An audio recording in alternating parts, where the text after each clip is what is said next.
Hello everyone and welcome back to our channel. Today we bring you another true crime story from Japan.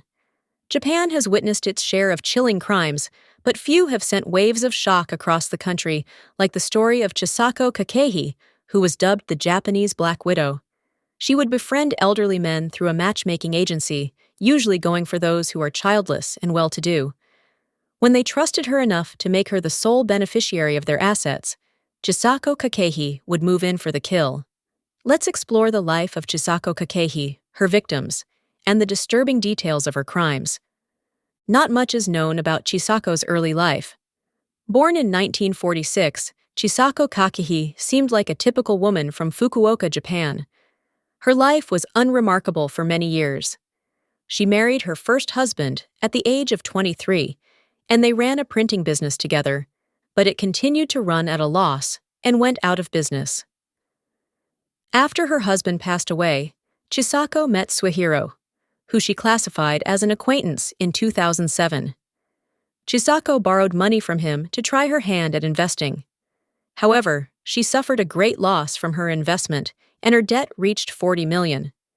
It is alleged that, because she did not want to repay the debt, she tried to kill Suehiro. She disguised a cyanide capsule as his health supplement and gave it to him.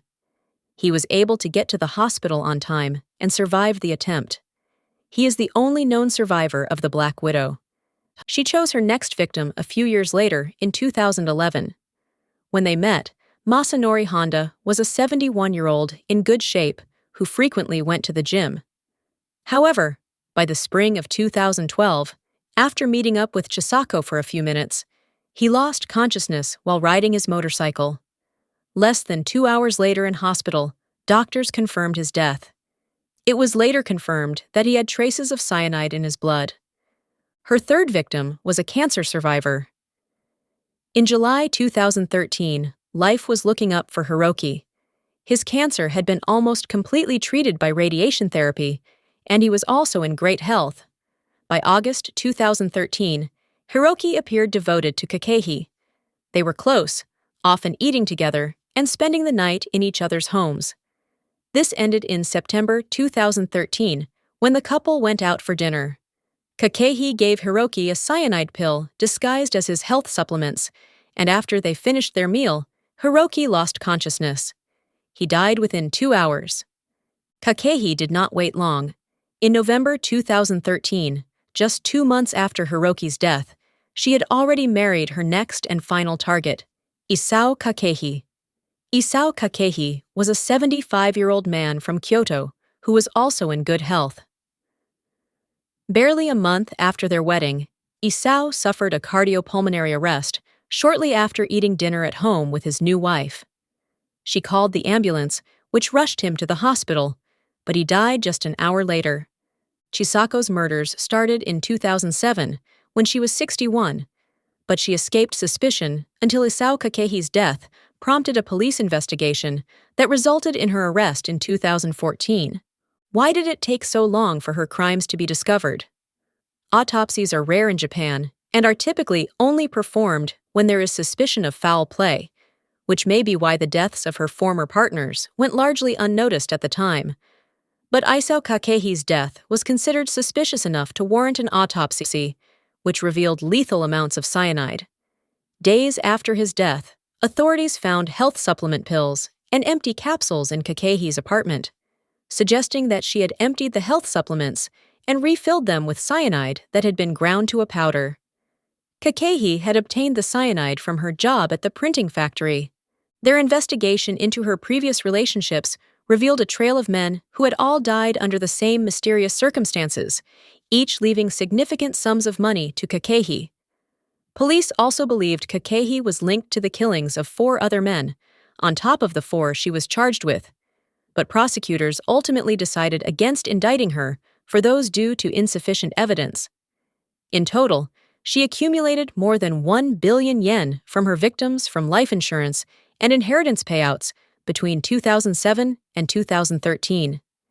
In 2014, Chisako Kakehi was arrested, marking the end of her deadly scheme.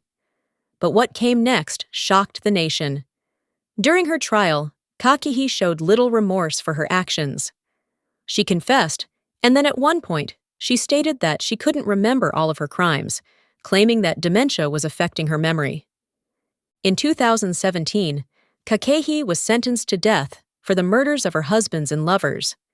Despite her claims of memory loss, the court found overwhelming evidence of her guilt, and she was convicted on 3 counts of murder and 1 attempted murder. Chisako Kakehi continues to await her fate, though her legal team has fought appeals, arguing that her advanced age and mental condition should be taken into consideration. The Supreme Court, however, upheld her death sentence. Their ruling said there were no grounds for clemency because Kakehi's motive for the murders was financial gain. It also said she made light of human life by committing 4 similar crimes over a period of about 6 years. At 75 years old, she may be one of the oldest women on death row in Japan. The case of Chisako Kakehi is not just a story of murder, it's a reminder of the dark potential within human nature. How did a woman in her late 60s, seemingly gentle and unassuming, manage to carry out such heinous crimes for so long? Was it desperation, greed, or something deeper? While we may never fully understand her motivations, one thing is clear: Chisako Kakehi's legacy will forever be one of deceit and death. Thank you for watching this deep dive into the chilling case of Chisako Kakehi. If you found this video interesting, make sure to like, subscribe, and leave a comment below with your thoughts on this case. Do you think justice was served, or should her mental health have been considered more seriously? Until next time, stay safe.